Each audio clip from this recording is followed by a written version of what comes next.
Bueno, misión cumplida, sargento. Hemos capturado una cantidad de caballos importante al enemigo. Estos caballos van a servir en las filas del rey.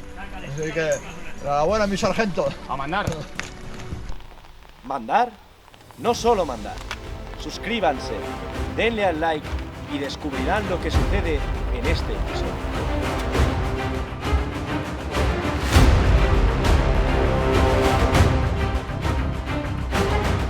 Hola amigos, nos encontramos de nuevo en el norte de los Países Bajos, durante la Guerra de los 80 años, en el año de nuestro Señor de 1581. Tras los acuerdos de la pacificación de Gante, en noviembre de 1576, entre los estados rebeldes y los leales a España, y que tuvo que rubricar don Juan de Austria, la inestabilidad y acusaciones entre todos y de todos contra don Juan siguió siendo la norma. Las posiciones se hicieron irreconciliables. Don Juan acabó llamando a los tercios que habían sido obligados a salir de Flandes y aniquiló al ejército de los estados en la batalla de Gembloux el 31 de enero de 1578. No reconocido por las provincias rebeldes del norte y con la amenaza de un ejército mercenario a las órdenes de Juan Casimiro, financiado, como siempre, por la reina Isabel I de Inglaterra, don Juan decidió tomar la iniciativa y tratar de derrotar al ejército de los estados, pero fue rechazado el 31 de julio en Reckmenan, aunque con pocas bajas. Se retiró entonces a Namur, acampando en la colina de Bush. Sitiado allí por las tropas de los estados, se inició una epidemia de peste, que acabó con su vida y con el sitio el 1 de octubre de 1578. Por esas fechas, los estados se descomponían en agresiones y conflictos internos, lo que acabó provocando que en enero de 1579 se formara por un lado la Unión d'Arras, formada por las provincias católicas del sur y el Flandes Valón, y por el otro la Unión d'Utrecht, que comprendía las provincias calvinistas del norte, Holanda, Zelanda, Frisia y Gueldres. No hubo manera de que los estados lograran un régimen y un gobernador capaz de darles estabilidad. Se nombró primero al archiduque Matías, que era un títere de Orange, en enero de 1578, y que resultó un fiasco, para nombrar luego al francés duque d'Anjou en agosto de 1578 y que abandonó finalmente desengañado en 1583. En el Flandes católico, el duque de Parma tomó el gobierno, pero con limitaciones, ya que los estados valones, por el Tratado de Arras de 1579, habían puesto condiciones. No era reconocido como gobernador general y la mayoría de las tropas españolas e italianas tuvieron que salir de Flandes. Pero Alejandro Farnesio no permaneció expectante y el 24 de enero de 1579 inició su bien planificada ofensiva. Por una parte, el coronel Cristóbal de Mondragón, en un ataque relámpago, capturó los enclaves calvinistas de Kerpens, Erkelenz y más al norte Sterlen, para evitar apoyos ofensivos calvinistas desde Alemania. Por otra, él mismo inició la ofensiva desplazándose a Turnhout, colocándose entre los dos ejércitos enemigos, el calvinista y el de Casimiro. Tras derrotar a la caballería de este último, pactó con él su retirada hacia Alemania. Se dirigió entonces hacia Amberes, con unos 5.000 soldados de infantería y caballería, para enfrentar a los 25.000 del ejército de los estados, cuyo núcleo duro, unos 4.500, se hallaban fortificados en la aldea de Borgerhout. El 2 de marzo de 1579, Farnesio atacó y derrotó completamente al ejército calvinista acampado en dicho pueblo. Tras su victoria, se desplazó a Maastricht. Tras unos meses de asedio, la rindió, rindiendo poco después también a Roermond. Las consecuencias de la victoriosa campaña fueron un ejército calvinista encerrado y desmoralizado en Amberes, el amotinamiento de las tropas inglesas y las deserciones de valones y católicos desde las filas de los estados a las de los realistas. Las negociaciones de paz que se iniciaron en Colonia tras la victoriosa campaña de Parma fracasaron definitivamente en noviembre de 1579, bajo la sombra del intrigante Orange, que impidió que tuvieran un final feliz. Se volvía al estado de guerra. Emmanuel Philibert de Lalaing, conde de Renenberg, católico al servicio de los estados, era por entonces gobernador de Groninga. Influido por la victoria de Parma, pero también alarmado por la agresividad de los calvinistas y su avance, con el soporte de la ciudad de Groninga se unió a las fuerzas realistas, expulsó de Menem a la guarnición fiel a los estados generales y abrió un segundo frente de guerra en el norte. Los estados, financiados por Isabel I de Inglaterra, enviaron al norte un ejército comandado por el inglés John Norris, que logró levantar el sitio de Stenwick y derrotar el 16 de julio de 1581 en Column a un ya enfermo Rennenberg, que falleció 3 días después de la batalla.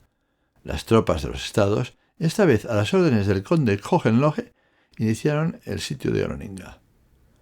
Farnesio solo pudo enviar unos escasos refuerzos de infantería y caballería ligera alemana comandados por el coronel Martin Schenk. En su viaje al norte encontró Coevorden ocupada, por lo que tuvo que cambiar la ruta y tomar la que pasaba por Hardenberg. Hohenlohe, muy superior en efectivos, dejó a su segundo manteniendo el sitio de Groninga y atacó a Schenk, que sin embargo lo derrotó el 15 de junio de 1580 en la batalla de Hardenberg-Heide. Las tropas de los estados tuvieron entonces que suspender el asedio y se retiraron al interior de Frisia. Más tarde, en una acción, sorprendieron allí a la columna de caballería realista de Taxis, que fue forzado a retirarse de nuevo hacia Groninga. Se volvieron a solicitar refuerzos, y Farnesio envió esta vez al coronel Francisco Verdugo con 2000 arcabuceros, sin piqueros ni caballería. Al iniciar la marcha desde Kerpen, fue informado de que en Colonia los estados habían reclutado una compañía de reiters, caballería pesada a las órdenes de Van Langdien, y que se veían desafectos porque se les había pagado con moneda falsa. Verdugo aprovechó la ocasión y los contrató, y añadió a su pequeña fuerza.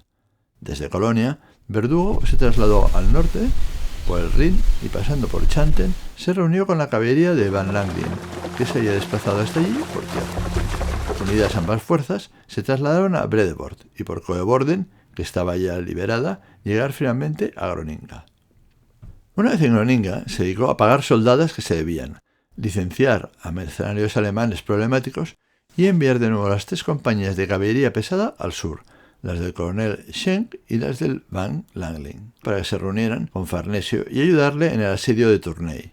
De nuevo en Frisia, Norris, que había ido recibiendo refuerzos, seguro ya de su superioridad sobre Verdugo, avanzó de nuevo hacia Groninga. Verdugo, que había acuartelado sus tropas en la abadía de Selward, salió de allí para dirigirse a la aldea de Nordhorn. Exploró personalmente la zona y la preparó, y finalmente acampó con todas sus unidades dentro de la villa. Mientras sus unidades estaban de forrajeo, apareció el ejército enemigo desde el dique de Nishtil.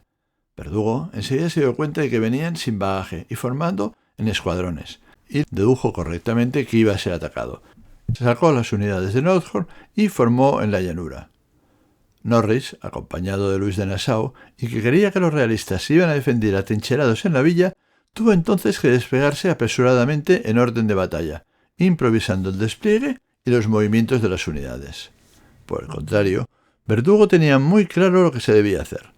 El campo de batalla era una planicie al oeste de la villa de Nordhorn, que se extendía de norte a sur. En el extremo norte había un terreno irregular con fosos y pozas llenos de agua con un caserío, y que no era apto para el movimiento de formaciones regulares. El centro era un terreno llano apto para el movimiento de formaciones, aunque había también una franja con irregularidades, y que pese a ser practicable para las formaciones podría desordenarlas. Y dentro de ella, hacia el sur, una suave colina. Verdugo se preocupó además de allanar y marcar con estacas el terreno entre la zona irregular del norte y la zona irregular del centro, con el objeto de facilitar la carga del inglés y dar referencias a sus unidades de cuándo contraatacar. Entre la zona central de terreno irregular y el extremo izquierdo, al sur, había una zona llana y transitable por el que discurría un camino ancho. Y ya en el extremo sur del campo de batalla, junto al camino, había otra zona de terreno irregular por el que tampoco podía marchar ningún tipo de formación. Verdugo desplegó 4 escuadrones de infantería en el centro, pero de los escuadrones de los extremos mandó destacar sendos grupos de arcabuceros, unos 200, a cada uno de los terrenos irregulares para que se ocultaran en las pozas y fosos. Frente a los espacios libres de cada flanco, situó a sus compañías de caballería, las de los capitanes Mendo y Biers en el flanco derecho, al norte, y las de Frate y Bievers en el sur, en su flanco izquierdo. Norris también desplegó 4 escuadrones de infantería en el centro, con sus 5 piezas de artillería frente a ellos, y a 2 escuadrones de caballería a cada lado. Verdugo, que había explorado a fondo el terreno, arengó a sus unidades diciéndoles: «Hijos, Viendo cómo el enemigo se ha puesto y cuán mal ha hecho sus escuadrones, con el favor de Dios, la victoria es nuestra. Y solo consiste en que permanezcáis firmes y no os mováis sin mi orden. El primero que se mueva de los dos ejércitos estará perdido. La acción comenzó cuando Verdugo envió unos tiradores para tomar la pequeña colina en la zona centro y ocupar la zona irregular, con la idea de incitar a Norris a moverse, lo que finalmente el inglés hizo, adelantando su artillería y detrás la infantería. Las andanadas de artillería solo lograron matar a un tambor del escuadrón de Verdugo y resultaron completamente ineficaces a la distancia en que fueron emplazadas, ya que Verdugo no adelantó su infantería. Lo que sí hizo fue adelantar las compañías de caballería de su flanco derecho para provocar que Norris le atacara.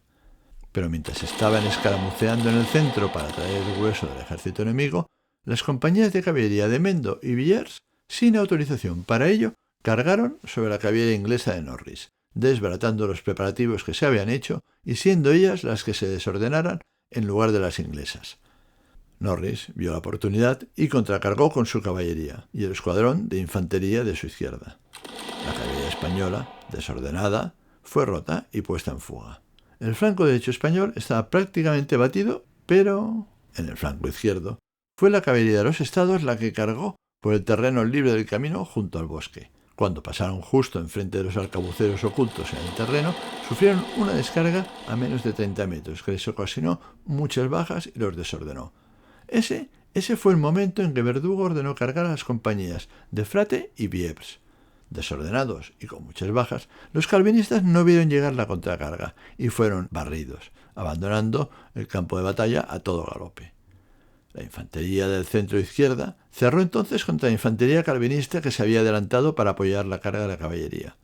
Desbaratada su caballería y viéndose envueltos por la caballería española, perdieron el ánimo y se desordenaron, siendo entonces cargados por las unidades españolas a pica y arcabuz, desde el frente y el flanco.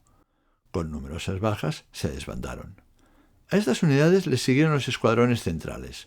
Viendo que su derecha se desmoronaba y huía, y recibiendo la carga de los españoles por el frente, sufriendo muchas bajas, abandonaron también, y a la carrera huyeron como pudieron, abandonando artillería que se había desplegado enfrente. Se creó entonces una brecha importante entre el centro izquierda calvinista, derrotado, y el flanco derecho victorioso. La caballería inglesa de este flanco y el escuadrón de infantería que le apoyó en su carga, en persecución de la española derrotada, llegaron hasta el mismo campamento español. Cuando la nube de polvo empezó a disiparse, estas unidades inglesas, que creían ya ganada la batalla, vieron con estupor y horror que el centro de su ejército se estaba retirando con muchas bajas, la artillería abandonada y su flanco derecho desbandado. Abandonaron disciplinadamente el ansiado saqueo del campamento español para retirarse a través de la brecha creada entre el flanco y su centro. Verdugo, a la cabeza de la caballería española victoriosa del flanco izquierdo, cargó hacia la mencionada brecha para rodear a los ingleses y cortarles la retirada. Durante este movimiento, que en diagonal cruzaba el campo de batalla, y en el fragor de la persecución, las unidades se separaron. El mismo Verdugo quedó aislado combatiendo con los ingleses en retirada, siendo tomado preso en 2 ocasiones y liberado de nuevo por sus tropas. Finalmente, en todo ese caos, algunos ingleses lograron retirarse, entre ellos Norris, que mal herido perdió la mano derecha, además de sus tropas, su artillería y sus estandartes. Está por lo general aceptado que los anglo-holandeses sufrieron casi 3.000 bajas, la pérdida de toda su artillería y todo su bagaje. Las pérdidas realistas se desconocen, pero fueron mínimas. Tras la batalla, algunos fugitivos se refugiaron y se hicieron fuertes en la fortificación de Neschil. Pero, como solía suceder con cierta frecuencia en Flandes, obtenida la victoria, los mercenarios alemanes se amotinaron demandando pagas y soldadas. Y los habitantes de Roninga, tan generosos en sus promesas cuando estaban amenazados por el inglés, no aportaron luego nada para desbloquear la situación. En consecuencia, Verdugo no pudo internarse en Frisia y acabar con las pocas unidades que habían huido al interior. Cuando llegaron las lluvias, Verdugo se retiró a zonas más saludables, a Drente. Los restos del ejército de Norris se dispersaron aún más, y el coronel Julián Verdugo, al frente de una pequeña fuerza, fue capaz de rendir Steenwijk en 1582, Zutphen en 1583, y derrotar a los calvinistas de Schenk y Nieuwenaar en la batalla de Merongen en 1585, uniendo los territorios de Frisia al resto de Países Bajos españoles. De vuelta a 1582, y con Orange cada vez menos influyente, se intentaron nuevas componendas entre unos desacreditados y desautorizados estados y el duque de Anjou, que desesperado finalmente desertó en 1583 y murió el 10 de junio de 1584. Y también en 1584, el 10 de julio, Baltasar Gerard asesinó a Guillermo de Orange. La reina Isabel, por su lado, acabó por enviar un ejército de 8.000 hombres a Fresinga, con fondos para mercenarios y armas, dispuesta siempre a desestabilizar la región y no dejar que cundiera la paz. En 1583, ante las amenazas calvinistas, la Unión de Arras solicitó al rey Felipe, ahora sí, el nombramiento de Farnesio como gobernador general y el regreso de los tercios. En 1584, el duque de Parma pasó a la ofensiva. Se tomaron numerosas ciudades, se rindieron otras y otra más se entregaron por negociación o traición.